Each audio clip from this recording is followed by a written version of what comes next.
Hello and welcome back to another episode of the Eden Road podcast, where on today's show we're going to be going over Derby Day defeat once again, 3 times in a row. Fulham have beaten Brentford now. Craig, how you doing, mate? It's always rough after a defeat, but it feels even worse when you lose to them lot, doesn't it? But it's a new week. It's a new beginning for Brentford, I hope. But yeah, I just want to put it behind me, same way I did last year. Dan?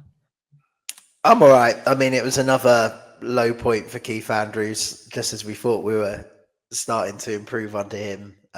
Obviously, very disappointing. I think the jury's very much still out on him. I know some people have turned, but what can we do?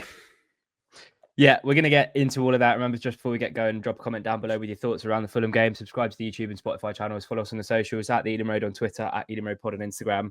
I thought the way we do this, we'll start with, it kind of is a tweet of the week, but it was a Twitter pod that we put out yesterday. We'll talk about some of the reactions to Saturday's game. We won't go into too much detail around the game itself, because I think the wider conversation is around the reaction and where we go from here. But yeah, the Twitter poll I put out yesterday, I just said, we'll chat about these results on the pod tomorrow. If you had the choice of sticking or twisting right now, what would you do? We got close to 300 votes, and 53.5% said get someone like Nuno. 46.5% said stick with Keith. So if we're going off that poll, boys, it does seem like we've got a pretty divided fan base. Who wants to go first? Dan will speak at once. Take the floor, All Dan. right, Take the floor. I'll go first. I do think that there were probably better options out there when we got Keith Andrews in the first place, but we've made this decision now. I think it's too early to switch that up. Only after 5-6 games. If you include the cup games, and if they were league games, the league table would look a lot better. I know it doesn't work like that. I know everyone makes a lot of changes in the cup games. It's good to see us progress in that aspect, but it's been very up and down. I mean, after the Chelsea game last week, we had quite a positive podcast. This Fulham game, we've seen performances as bad as this under Thomas Frank before, but Thomas Frank had the credit in the bank. Keith Andrews doesn't have the credit in the bank, and we've seen 2 pretty awful displays now. 2 of the 3 away games in the Premier League have been pretty awful. And it comes back to the style of play. I think we look like we've gone back in time to probably an even more direct version of what we were when we first got promoted. And we are just lumping it long to Thiago and Sharda, and there was no control. And at best, even when it works and even when it's effective, you get games which are end-to-end where we're never truly in control, which I feel was kind of the Sunderland game. And then at worst was a bit like the weekend where, it could have been 4 or 5 for Fulham, and, they wouldn't have not deserved that. So he needs to change things. I think the way we play, it suits playing against the better teams. And I think we saw that against Chelsea. Hopefully there's a few home games coming up that we might see that again soon. But the thought of needing a result against the likes of Man United, Man City, Liverpool in the next few weeks doesn't fill me with confidence. It's only early on. We're still just about outside the relegation zone. I think just the games against Fulham over the last year or two, I'm a bit disappointed. None of them feel like derbies anymore. Like, they're not competitive, and that we don't seem to show the fight that we may have shown in derbies back in the day. And I think that's just a separate concern, maybe just linked to the Fulham game. But yeah, I mean, the jury's always going to be out on him because he had no experience to begin with. Thomas Frank had that credit in the bank. Keith Andrews doesn't. I think the jury's still out, but I just don't think we can justify making a change at this stage. Now we've made that decision already. Craig? The concerning point to me is what Dan says is the names that were being thrown around before Keith Andrews was appointed. Like the likes of Farioli from Ajax and Pochettino apparently interviewed and things like that as well. Like, there are big names that have recognized styles of play and things like that. That when you look at what they've done with previous clubs, I mean, obviously Farioli kind of fell at the final hurdle with Ajax right at the end of the season, and Pochettino's managed on the national stage as well as got Spurs to the Champions League final. You think, experience would be great, and something that what we need, Premier League experience, would be great for what we needed. And we said, like, if you don't take a risk, that's a risk. And we have jumped in with Keith Andrews and taken that risk. And, before this weekend, we were saying we'd had 45 minutes of bad football. And that was the first half against Forest. We've had 45 minutes of bad football. We beat Villa at home. It wasn't necessarily pretty, but we win. You go to Sunderland, you lose 2-1. It's difficult in the manner in which you lose, but Sunderland look like they're going to be perfectly fine this season. And then, it's Chelsea at home and then this as well. And I feel like I'm forgetting a game somewhere, but other than the cup games. But after the Chelsea game, we're going, there's a manager in there. There's a good manager in there in Keith Andrews. And then it's like he's turned the gun on his own feet and he's just shooting himself in the foot with regards to what he was trying to do for this game. I know we're going to talk about it, and I'm going to bring it up now. That was never a back five game. That was never a back five game. Chelsea worked so well because Chelsea want the ball. And on Saturday, when we play Man United, a back five will work because Man United will want the ball more than what we will want the ball.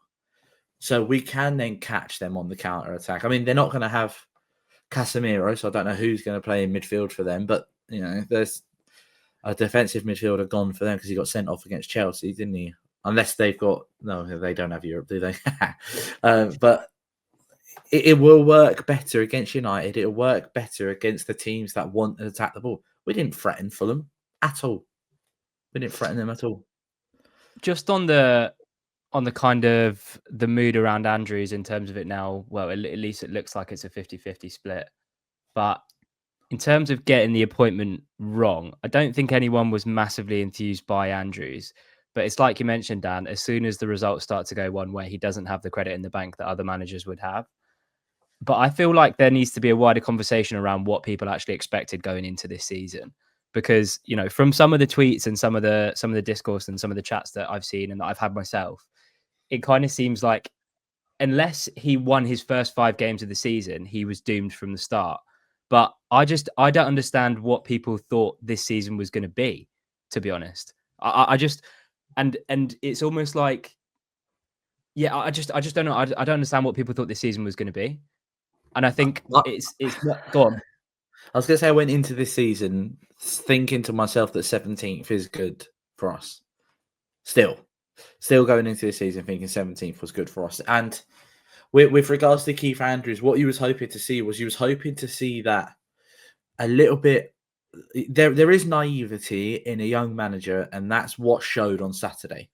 Sometimes you hope that the naivety that you see from managers is them taking risks and maybe overplaying their hand a little bit.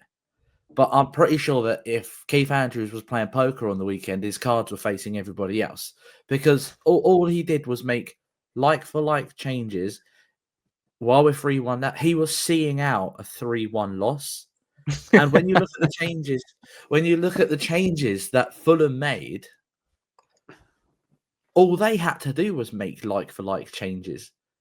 Because at 3-1 down, we didn't threaten them. We didn't cause them any trouble. They could have brought their youngsters on, and we would have still seen out a 3-1 loss. We was comfortable. It looked like we was comfortable and happy with losing 3-1. I think the fist pumps and things like that at the end of the game. I think the Forest game, the first half of the Forest game, I think that might have shocked him a little bit. Going 3-0 down at half time, not lining up that day with any defensive midfielders. It was quite an offensive lineup. It was quite, a positive lineup. And I think that shocked him. And ever since then, he's been a bit more cautious and he's always erred on the side of caution. And I think that's why he probably started with a back five here. I think that's probably why he was reluctant to change it, because he thought, what if this could get any worse, rather than how can we get back into the game? And I think, we've praised him at times for adapting when he's got it wrong. And obviously that Forest game, we probably could have done with being a bit more defensively solid with the players that are missing that day. But I think it's had an impact on him. And it's just really difficult. It is such a difficult job for him. And like you said, Mike, if Thomas Frank was in charge this season, we still wouldn't have done as well as the last couple of seasons. I'd have been very shocked. Or maybe 2 seasons ago. Obviously, we didn't do very well that year either. But losing the players we've lost, some of them went late on in the window. Some of the new players, didn't come in as early as maybe we would have liked. It was a disruptive preseason. Keith Andrews has said that. I just would have hoped, and I think at this stage, you're just really looking at performances. It's not necessarily the results that matter always at this stage, but there's areas that we're good at. We're quite good in the press. We are very good at set pieces, but I think we're a bit over-reliant on them at times. But it's a good thing to have. But then there's stuff that we're really bad at, like just not being able to get any control in midfield. With the likes of Henderson, with the likes of Damsgaard in that midfield three, you'd thought we'd be able to build up a little bit better and not always go route one. It's always an option. We can always mix it up, but it's just the game almost bypasses them at times. You don't get them on the ball. Like someone like Yarmoleuk, I don't really remember him doing much at all against Fulham, but it's probably partly because we just didn't really use them. It was shepherded back towards Pinnock in the left centre back position, and he would lump it forward towards the front two, and it's just always inviting pressure. And Thiago's not always the greatest at winning the duels against centre backs. Kevin Schade has a bit of a loose touch, so we're not always going to be able to hold it up. So yeah, he needs to change things. There's been good bits and bad bits so far. We are 17th, so if the season ended today, we wouldn't be going down. We've got what we wanted. But we definitely need to start seeing more progress now, week on week, and we can't put in many more of these absolute horror shows. The thing that the biggest thing that I've noticed is the difference between Thomas Frank and, well, I say the biggest thing, it's not true. That one of the things that I've noticed between Thomas Frank and Keith Andrews is the way they talk. Now, it was, as I said in our chat as well, I did see things that say he talks so well because he was a pundit. That's why he talks so well and he talks good game and things like that. The thing that gets to me is you listen to Thomas Frank speak and the way that he would talk about games. He would always say, we've played well. We may not have necessarily deserved them, but there's fine margins in football. And that's Thomas Frank loved a fine margin. He loves fine margins. You look at Fulham last year, and I'm sure I remember listening to him after the game going, we probably wasn't good enough to deserve a win today, but there are fine margins in football. If Harry Wilson doesn't get a lucky flick on, or it doesn't come off his shoulder and fly in the top corner, or if Fabio Carvalho scores that effort in after we've conceded to make it 2-1, there's fine margins in football. And then you listen to Keith Andrews, he goes, well, I'm happy with the way we played at points. And I'm like, well, how could you possibly be happy? How could you be happy with that?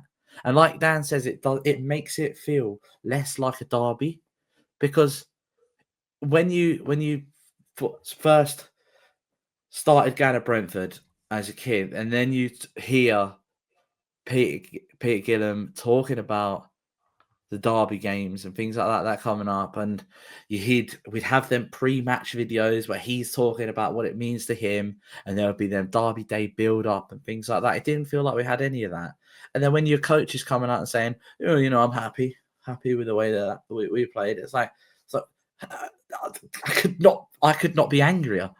I don't know what he was thinking with that post-match, to be honest, because like I was thinking, and I don't know if it's a social media team or the comms team, but like, surely you just scroll once through Twitter or once through the replies and just kind of set the tone in that interview. Call a spade a spade. We were shite. There's no positives to be taken from that from start to finish. And he came out afterwards and he said, I thought we started the game excellently. We did not start the game excellently. We scored against the run of play, and then we were basically dominated for the rest of the half. And then, like you said, saw out a 3-1 loss. We had two in that first half. I know we're going to talk about it, but you brought it up. We had probably two decent chances in that first half.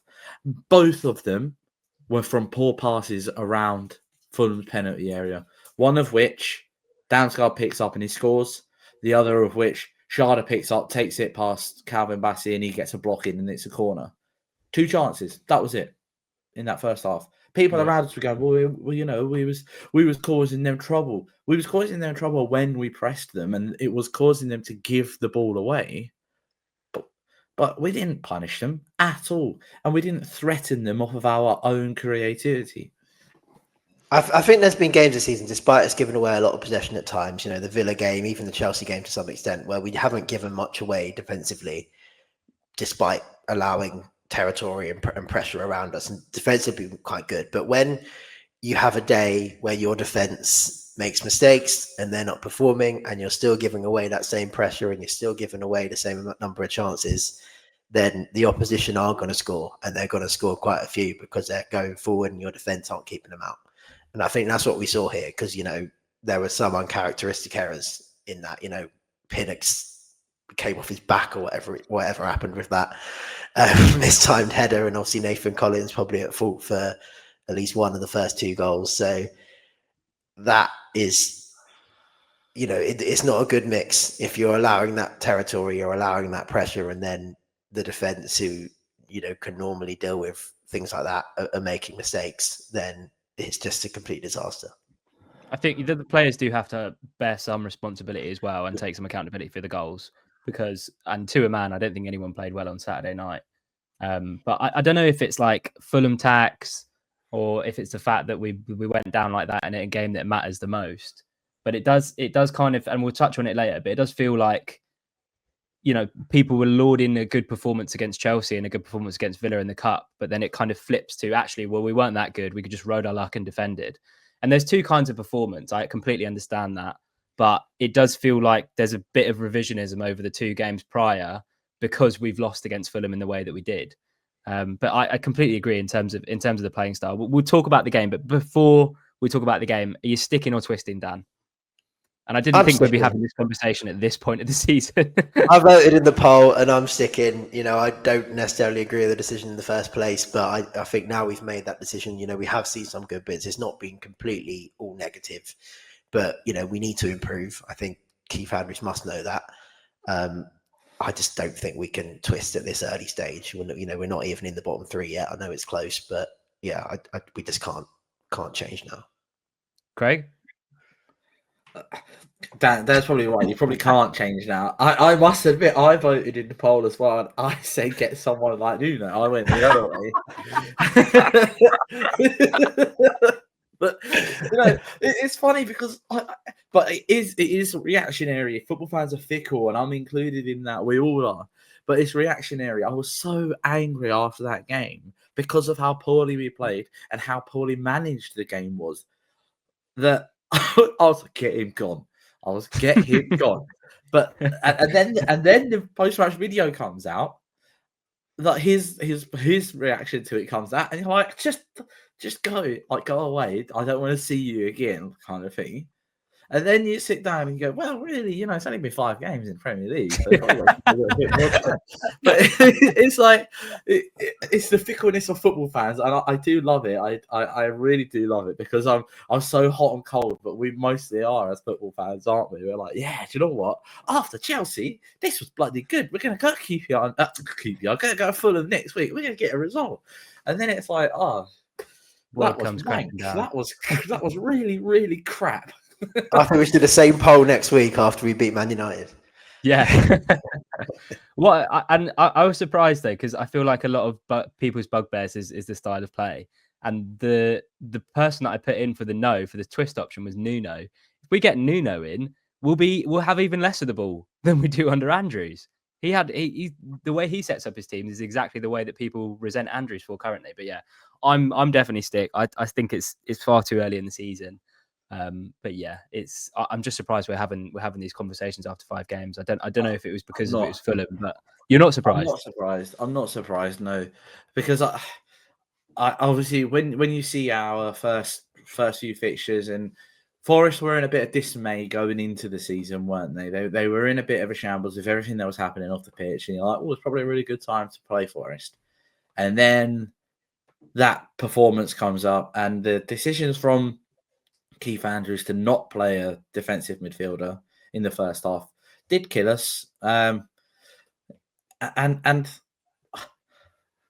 I don't think it's too far-fetched to say that bar the Bournemouth game, and they had chances, so we haven't been massively convincing in any of our games yet, bar doing really well against Chelsea. Do you know what I mean? And that's because the formation that we played against Chelsea with the back five is exactly the kind of formation that would work against a team like that.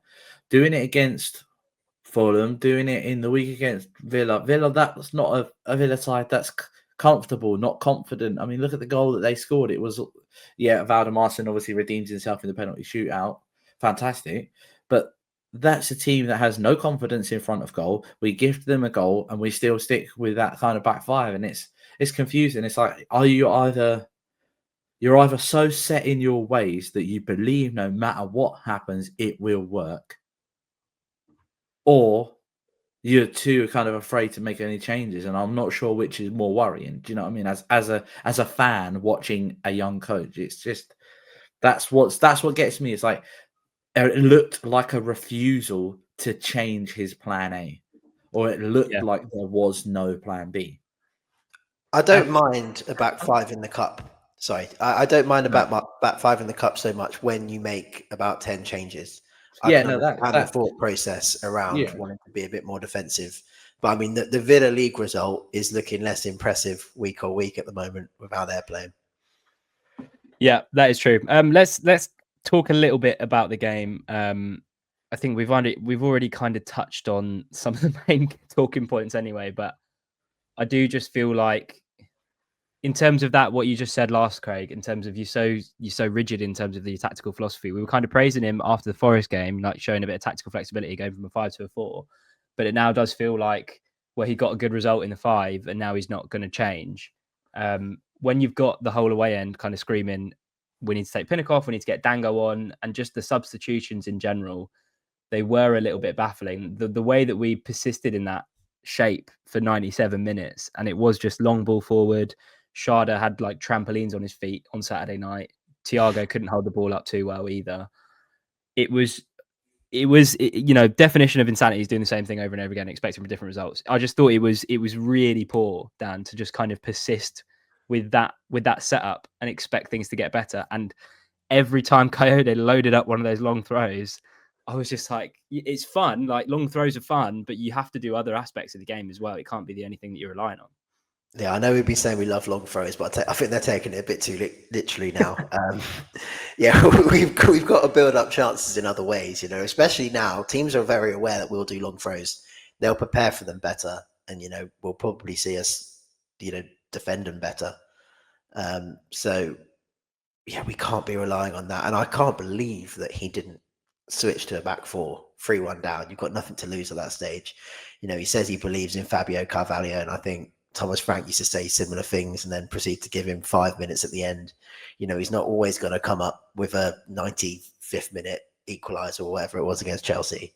So, he needs some time. And then when he came on for Damsgaard, I thought it was just crazy. But the away must have been fun at that point. But yeah, I just don't know why we didn't adapt in game. And, I thought he'd actually been a bit better with his subs so far this season. We've got more depth on the bench. I know Reece Nelson wasn't on the bench through, I think he had a knock or something the day prior. But, you've got people like Malambo not even making the bench these days. So we've got the options now to bring on, and he just didn't use them. We just didn't do anything differently. It's like we're incapable of just trying to pass the ball around through the midfield and create something, because we're okay at passing it, amongst the centre backs. But you've got to change the shape. There's got to be more movement in the midfield.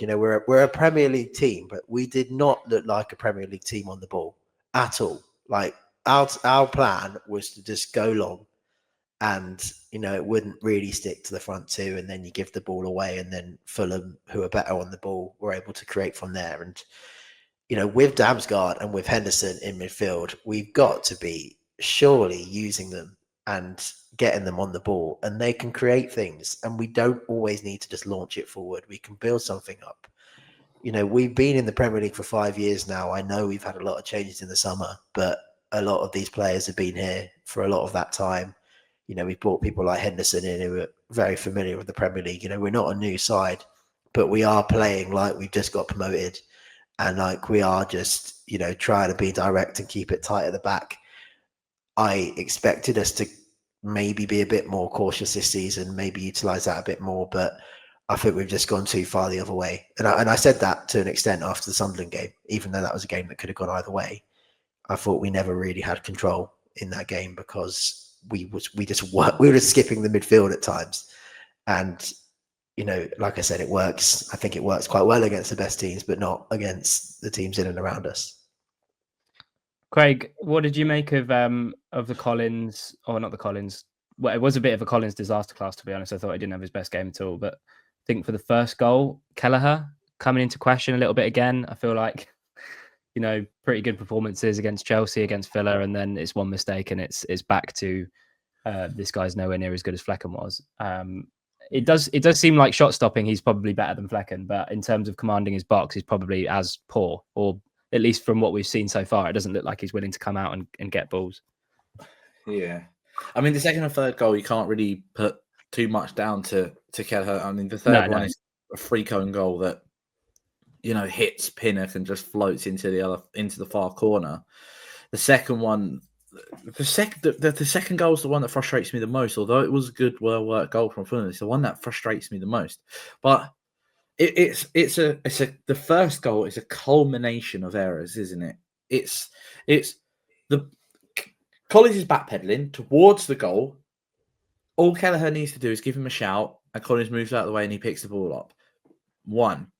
2, Collins has time to bring the ball down and then swing a leg at it.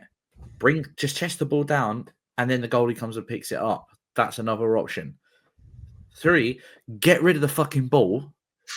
Just get it gone. Like, I don't know what he's doing, swinging a leg at it like that. And then, but doesn't it hit like Muniz, then hit Vandenberg, drop to Iwobi, who obviously just lashes it home. But like, there was no. It was like watching kids play football where they don't want to talk to each other, so they'll all just try and go for it all at the same time, or the other way, where just no one does anything. And it was difficult to watch because it was like all someone's got to do is put their foot through it and it's gone. Or all Kelleher's got to do is shout for the ball and he'll come pick it up. That was such a frustrating goal because it was just, like I say, a culmination of errors. But it's the second one that annoys me the most. Yeah, I think in the second one as well, Pinnock's out of position and he screams at Vandenberg to get across to Harry Wilson, who's running through the gap in the half space, and he just doesn't. It's a good ball from Iwobi, but Vandenberg just has to move his body a little bit further on. And isn't all three of our centre backs like on the left hand side of the pitch as well? Because the ball goes across. I'm sure it's Collins again who swings the leg at it, and it goes straight into the middle towards Iwobi, who does a first time pass to Harry Wilson. And obviously it's a fantastic goal, great first time pass, great first time finish, but it's sloppy defending. And when you play a back five, teams should not find space that easily. When you've got 6 defensive players on the pitch, plus Yarmo, who just obviously runs around, does what he wants kind of anyway. He does a bit of defensive work, does a bit of attacking work. But when you've got 6 defensive players on the pitch, plus your striker who spends a lot of time at centre back as well, there's no way that they should be finding space in and around our penalty area in the way that they did with 5 defenders on the pitch. That's what frustrates me the most. Harry Wilson, God, I do not want to see that bloke's face ever again, every single time. He loves playing against us, he loves really does. Anyway, I think one of the most disappointing aspects of the game, Dan, was that Fulham didn't even need to be good to beat us. Like, we've already kind of touched on it, and he saw out a 3-1 loss. And this will be the last thing we'll talk about in terms of Fulham, because I do think the more pertinent thing to talk about is the reaction and United on Saturday. But they just didn't. They didn't need to get out of third gear. The way they were beating our press at times in the second and the first and the second half was just so easy. We just looked disjointed again. Fulham didn't need to be good, did they? No, it was comfortable. And when they went 3-1 up, it was a bit like the second half against Forest, where we had a bit more of the ball. They were just kind of letting us swing crosses in or long throws in. And, we never really threatened to score. and that's a disappointing thing. And it's a local derby. Show a bit more fight. Try something different to get back into the game. We can't just sit there, roll over, and accept that we're going to lose. And that's where Keith Andrews has to take the blame. Even some of the players. If something's not working, just try and do something different yourself. And it shouldn't come to that, but we weren't ever getting back into that game. I was never confident we'd get back into that game at all. One thing, before we do move on to other things, when you're 3-1 up and you're being pressed, the substitutes that you make in that game, this is from a Fulham perspective, is you'd probably take one of, because you play a 4-3-3 or 4-5-1, however you want to look at it. You take one of those attacking players off, or you take one of those midfield players off, and you bring on a defensive player. Yeah. So they made 5 substitutes. The 5 substitutes that they made included their striker, their left wing, their right wing, and their attacking midfielder. We made 5 substitutes as well, which included a centre back, a left back, a central defensive midfielder, and 2 attackers in the 80th plus minute. Or whenever Itara come on, and obviously Fabio comes on the 85th minute. That is a lack of experience and naivety from Keith Andrews. It is him still learning the game as a Premier League coach. But there was Fulham, like I said to you, Fulham didn't even have to change their game. They didn't even have to change their game. They didn't have to go more defensive. Every substitute they made was an offensive substitute because we didn't press them at all. We didn't cause any trouble. And going into United, just going to segue myself into United as well. If we lose 3-1 to Manchester United, but we're 2-0 down at halftime, say, and Keith Andrews changes from a back 5 to a back 4, and we get a goal in the second half, and we're pushing United, and they catch us on the counter-attack, and we lose 3-1, I can promise you it'll be a very different conversation that we have in next week's pod as it will be to this one, because that'll be us going for a game rather than us just being comfortable in defeat. In terms of United, do we expect him to stay in the 5, do you think, to counteract their 5 or 3, or however you want to look at it? I would. I think it's a game where it would work better. Man United, for all their struggles, I think they still expect to dominate this sort of game. I think their fans will expect that of them. So they will try and get on the ball. They'll probably push higher up the pitch, which will leave more space in behind for whoever's in the front too. So I do think it's probably a game where, it's probably a good thing to employ a back 5, but that doesn't mean every game is a good game to do it. So I would expect to see that.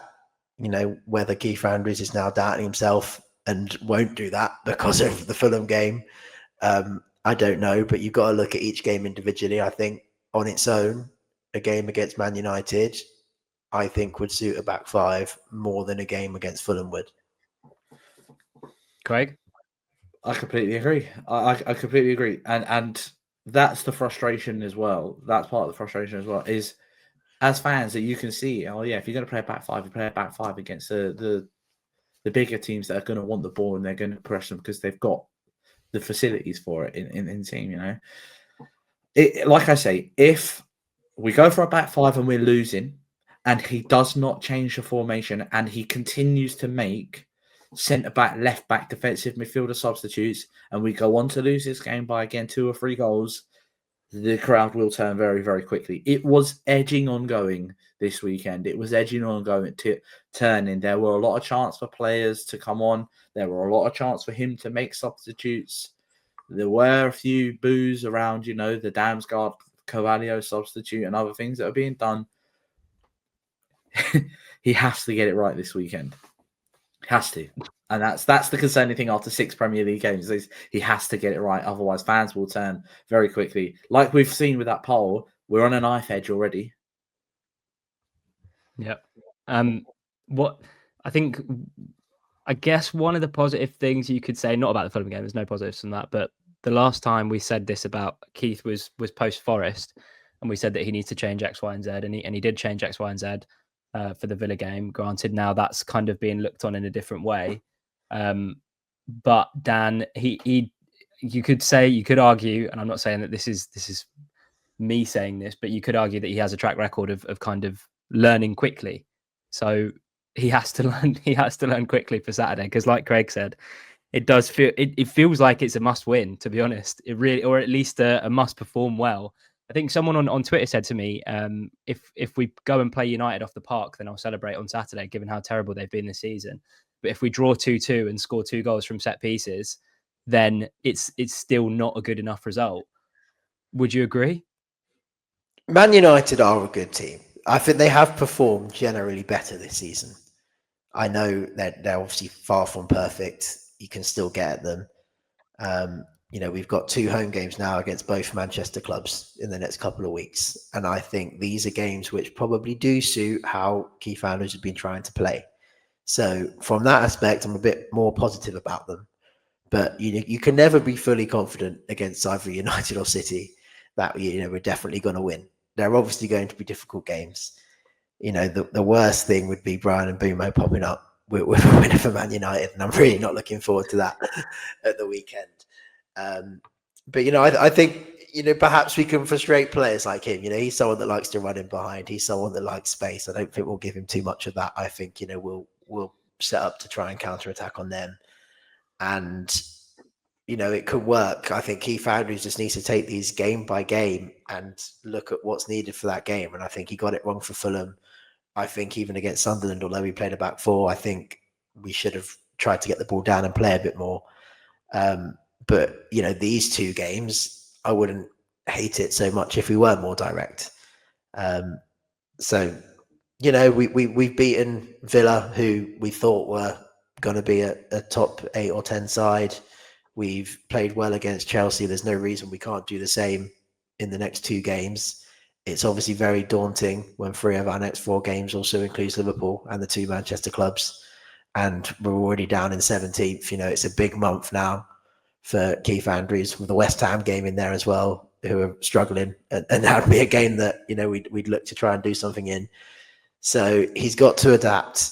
He's got to just look at each game at a time and get it right in terms of what's best for that game. And although I'm saying, yes, we can be a bit more direct here, we can't just be one-dimensional. We can't just play for throw-ins as much as we love them. And we've got to try and build up in different ways. Otherwise we become very predictable, even though this is a game where, I think we can be a bit more direct. Craig, see us into the United game and then we'll finish. Okay. So you want me to say something positive then? Is that what you're telling me? You can say something negative if you want, mate. The positive is, he might change the formation. We don't want him to. I'm so downtrodden from the Fulham result that it's difficult to see positives going into it, isn't it? Like we have to get a good result. What's concerning is the number of goals that we're shipping as well. We've conceded 10 goals in 5 games. Only West Ham and Wolves have conceded more goals than we have. So it's concerning the number of goals that we're shipping, and we just need a good performance. And you talk about, it finishing 2-2 and 2 goals from set pieces. I'm not lying when I say I would take a clean sheet and a 0-0. Just to get a good, solid defensive performance. Just be good defensively. Don't make stupid mistakes like we made against Fulham. If we get a chance to nick it 1-0, great. But just defend well and keep it tight and don't give nothing sloppy away. If we nick it, great. Up the piece. I think even if we nick it, though, he's quite, at this point, with the amount of people that are turned, I do think he's maybe a little bit damned if you do, damned if you don't. Because if we nick it 1-0 and then we lose the following week, it's going to be the same story. It feels like we're going to oscillate between love Keith, hate Keith from now until the end of the season, and end up finishing 17th anyway. I think he can turn it around. I do think he can turn it around. I think, again, I think a lot of the anxiety is caused by the fact that all the promoted teams are quite good. Aston Villa are in the bottom 3, but I can't see them ending there. It does look like a stronger Premier League. Everything's kind of worked against Keith Andrews in that aspect, from losing players to it being a stronger league this season. Probably if you get the league table up from last season and the season before, there are probably at least 3-4 teams on 0 or 1 points at this stage. We've only really got Wolves doing that this season. So I feel for him in that aspect. I think he can turn it around. We have seen good things. It's not been completely negative. But he needs to learn quickly, and he needs to know what to do and what to change in each specific game as it comes. Good point to round off. Thank you very much, Dan. The Eden Road podcast will be back after the United game with the full-time show. Remember to drop a comment down below with your thoughts around the Fulham game. Who impressed? Who didn't? Is the jury out on Andrews? Where are you with everything? Let us know in the comment section. We'll do our best to try and reply to all of them. Subscribe to the YouTube and Spotify channels. Follow us on the socials at the Eden Road on Twitter, at Eden Road Pod on Instagram. Gents, it was a pleasure doing this, but obviously the football didn't quite live up to it. But yeah, thank you. Up the bees.